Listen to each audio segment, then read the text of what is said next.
Wassalamu alaikum wa rahmatullahi wa barakatuh.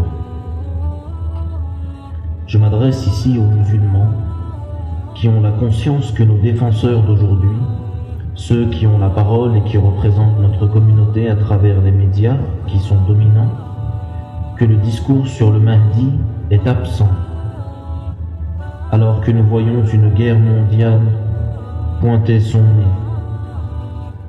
Pourquoi pensez-vous que la situation soit ainsi?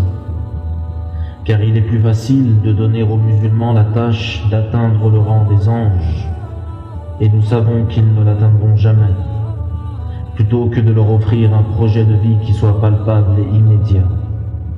Leur demander de prier plus, de jeûner plus, d'invoquer plus, de rester patient face à l'oppression, comme si l'on pleurait en prière, que nous maîtrisions nos langues en s'abstenant de manger, que l'on sait quoi demander à Allah subhanahu wa ta'ala et comment, et que l'on combat l'oppression et l'injustice, ne serait-ce qu'avec nos cœurs.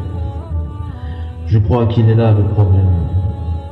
Nous en demandons toujours plus à des musulmans qui ont déjà peine à regarder leur reflet dans la glace tant ils sont épuisés.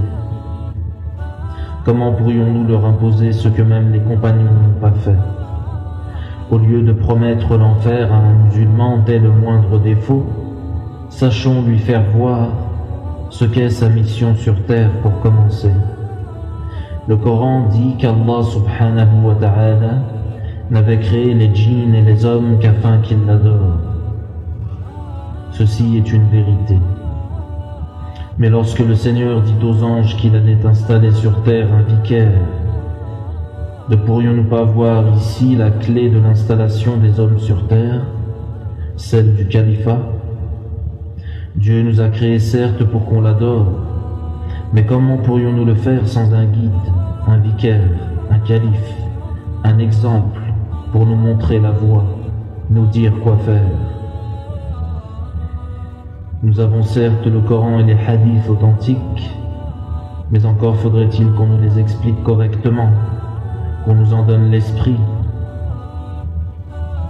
Pourquoi pensez-vous que notre communauté se soit divisée en autant de sectes? C'est qu'apparemment ces textes, sans la présence d'un guide pour nous les enseigner, ne sont qu'une matière où chacun puise et apporte sa propre réflexion. Nous en avons donc, au fil du temps, perdu l'esprit.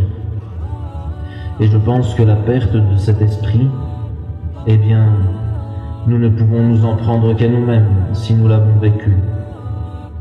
Ces textes, nous les avons interprétés et réinterprétés, jusqu'à en faire une somme de connaissances dont le contenu diverge d'une secte à une autre, et qui parfois devient incompréhensible tant elle se contredit. Si vous ne faites pas partie de telle ou telle secte, alors votre devenir est l'enfer. C'est ce que chaque secte nous promet. C'est pour cela qu'en ces temps de troubles immenses, la communauté partout dans le monde s'intéresse à la venue de ce calife et au retour du califat, pour qu'enfin nous ayons un projet commun, une ligne de conduite et du poids dans les affaires de ce monde, que nous le façonnions. Ceci est mon avis. Je pense que sans cette figure de la religion, nous ne nous sortirons jamais de l'impasse dans laquelle le monde musulman s'est engouffré.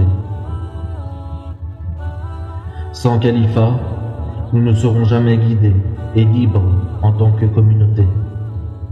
Alors bien sûr, vous pourrez toujours prier et jeûner autant que vous le voulez, et même invoquer du matin au soir, comme le font les anges, alors que nous n'en sommes pas et que nous ne sommes que des hommes. Mais je ne vais vous citer qu'une parole qui résumera ma pensée, et c'est celle de Isa, paix sur lui, qui disait: en priant, ne multipliez pas de vaines paroles, comme les païens, qui s'imaginent qu'à force de paroles, ils seront exaucés. Wassalamu alaikum wa rahmatullahi wa barakatuh.